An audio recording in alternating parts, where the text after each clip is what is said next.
Hi again, everyone. I'm Brandon Gaudin. Welcome to the NFL on EA Sports. With me, as always, Charles Davis. And, Charles, we look at a matchup like this. It's really the running backs that may take center stage here today. And in today's football, they're still valuable, not just as runners, but guys who can catch the ball as well. It's really the number of touches that determines things these days.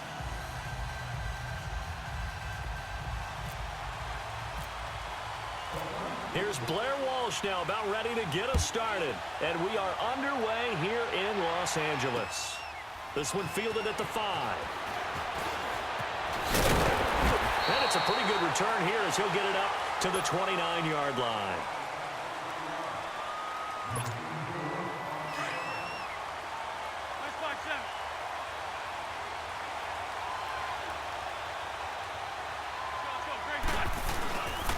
Now the first carry for LaShawn McCoy.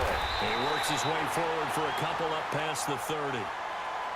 Well, he's looking for some running room, and there wasn't a whole lot of it there on that play. I think he was lucky to get a couple of yards out of it because those defenders, they were rallying to the football pretty quickly. Sunday! Here we go. Stay on the ball. Lefty. They fake the give. Now Wentz. He's going to loft one deep left side here. And they went for a big play through the air on second down. Couldn't connect. Now it's third. One of the toughest things about playing defensive back is pattern reading, trying to figure out what they're doing. And on that one, they had the fly, just sending a guy downfield with the in route accompanying it, what people call a dagger route, trying to hit the guy underneath after the clear out. In this case, though, they're not able to get it done. Yeah, they said forget the underneath route. They went for the guy on the fly, but as you said, incomplete. Just a 5-yard pickup, and it leads to fourth down. There's an example of good situational football being played by a defense. They understood what the third down play was, the down and distance, and made sure that they didn't get anywhere near that, bringing up fourth down. Yeah, they were sniffing out that marker, didn't want. Into double coverage, and it's intercepted. Picked off by the linebacker, Zach Brown. And to the 43. So down inside the 45 to the 43-yard line. That's where they'll take over.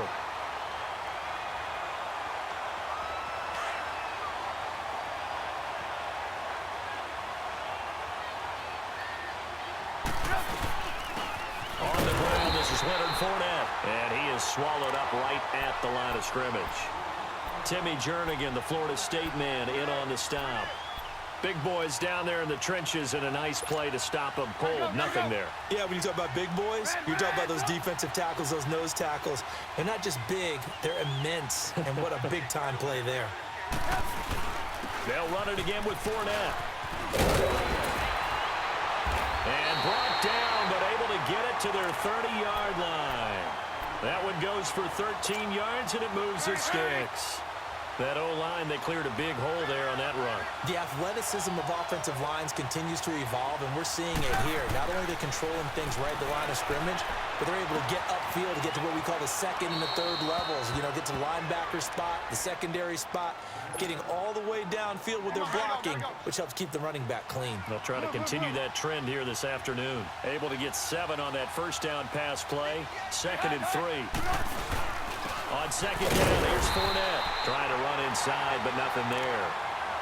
Calling no gain that time as it's going to leave him with a 3rd and about 3 to go. Come on, run. Let's go. Trubisky now to throw on 3rd down. He rifles one that's intercepted. Picked off by the linebacker, Telvin Smith. And he'll bring this one back to the 29. Well, this is a defense that can confuse even the best of quarterbacks with their zone schemes. And here you've got a linebacker that's going to stay at home and just sit down in that zone. And this one basically comes right to him. They'll start the drive with a carry by McCoy. And that one blown up quickly as he's going to be stopped before he could even get started. He'll wind up losing a yard on the play, and that'll bring up a 2nd and 11.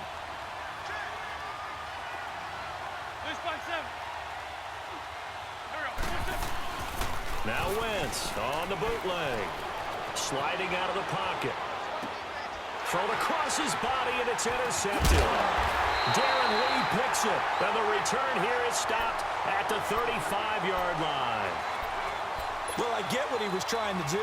He was moving to his right and trying to shift the coverage, but instead he shifted the coverage also to the right and threw right into it for an interception. We go. You see it? You see it?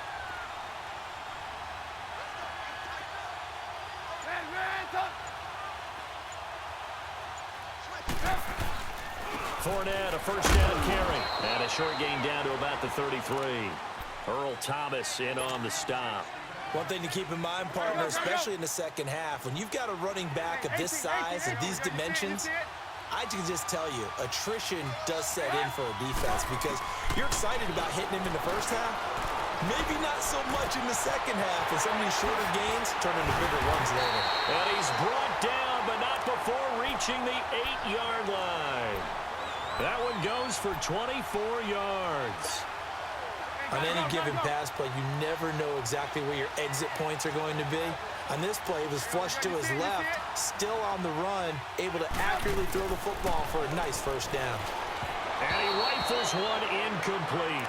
I know every offense wants to start their snaps closer to the goal line, but it's actually harder to throw the ball in those situations. You throw into that tight coverage, you see what happens. Hard to get the ball in there. Not enough space there. Lucky maybe that it wasn't intercepted. He'll get it up the middle, and that didn't fool anybody. He's going to be dropped in the backfield. And they'll lose a yard that time, and that's going to lead to the Ram fans in this old stadium on their feet. 3rd and goal. On 3rd and goal, Trubisky. Pressure comes, and Trubisky goes down. Fletcher Cox in there to drop him for a 6-yard loss, and that'll lead to a 4th down. And Walsh able to convert it as his kick is good. And it's 3-0 here in the second quarter. So still no touchdowns in the first half, but we do have some action on the scoreboard with the field goal. So maybe now the mentality changes in this game because anytime you can get to the red zone, and if you don't come away with 6 points, you feel like it's a disappointment. In a game like this one, being able to kick field goals means you're right there, and then you're just looking for that big break to take you over the top. Let's 5-7. Let's go. Trying to shake off the interception. He'll look to throw. And his throw here's incomplete. Antonio Brown, the intended receiver. That'll bring up 2nd down. It's never a bad idea to try and get it to Antonio Brown, but there must be a little bit of the Madden curse going on for our cover athlete here. Hasn't been able to get that elite separation that we're used to seeing from him. And his throw is incomplete. Brandon Cooks, the receiver he was going after. And it's 3rd down. I think someone's going to get into QB1's ear when he gets to the sideline. Already thrown an interception. That one should have been picked. Look, let's just be honest about it. That'd be the second person in his ear because he's hearing it in the huddle right now. Not the start to the game he wanted, like you said, to pick on the opening. Nowhere to escape, and he goes down. Geno Atkins in there to get him for a